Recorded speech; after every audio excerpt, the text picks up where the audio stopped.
নমস্কাৰ বন্ধু বান্ধৱীসকল, আপোনালোকক মোৰ চেনেললৈ স্বাগতম জনাইছোঁ। বন্ধু বান্ধৱীসকল, শিৱৰাত্ৰিৰ দিনটিত এইকেইটা ভুল কেতিয়াও নকৰিব, নহ'লে মহাদেৱ ৰুষ্ট হয়। তাৰেই দুটামান কথা লৈ আপোনালোকৰ ওচৰত উপস্থিত হৈছোঁ। বন্ধু বান্ধৱীসকল, ধৰ্মীয় বিশ্বাস অনুযায়ী ভগৱান শিৱক ভক্তিভাৱেৰে পূজা প্ৰাৰ্থনা কৰিলে খুব সহজতেই সন্তুষ্ট হয় আৰু ভক্তৰ মনৰ কামনা শীঘ্ৰেই পূৰ্ণ কৰায়। শিৱৰাত্ৰিৰ দিনটিৰ অধিক মহত্ব আছে। এই পবিত্ৰ দিনটিত পূজা কৰাৰ সময়ত কিছুমান কথা ধ্যান ৰখাটো উচিত।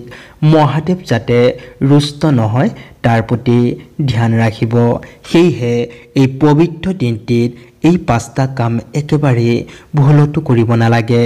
গতিকে জানো আহক এই 5টা কামনো কি কি। 1 নম্বৰতে, এই পবিত্ৰ দিনটিত কেতিয়াও ৰাতিপুৱা দেৰিলৈকে শুই নাথাকিব। যিমান পাৰে সোনকালে উঠিবলৈ চেষ্টা কৰিব, কিয়নো যিমান সোনকালে উঠি স্নান কৰি মহাদেৱক পূজা প্ৰাৰ্থনা কৰিব পাৰে তিমানেই সুফলো অৰ্জন কৰিব পাৰে। গতিকে ৰাতিপুৱা সোনকালে উঠিবলৈ চেষ্টা কৰিব। 2 নম্বৰতে, এই পবিত্ৰ দিনটিত কাৰো সৈতে হাই কাজিয়া নকৰিব আৰু অপমান নকৰিব।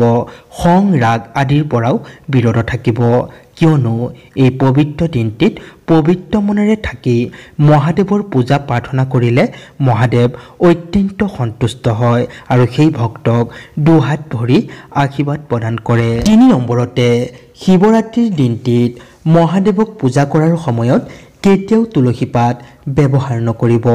শাস্ত্ৰৰ মতে তুলসী গছ হৈছে অতি পবিত্ৰ গছ।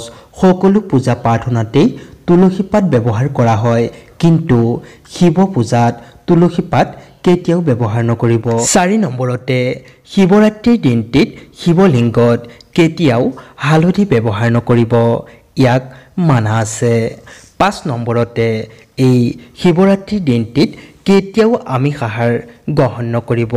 এই পবিত্ৰ দিনটিত নিৰামিষ আহাৰ গ্ৰহণ কৰাটো অত্যন্ত মংগল মনা হয়।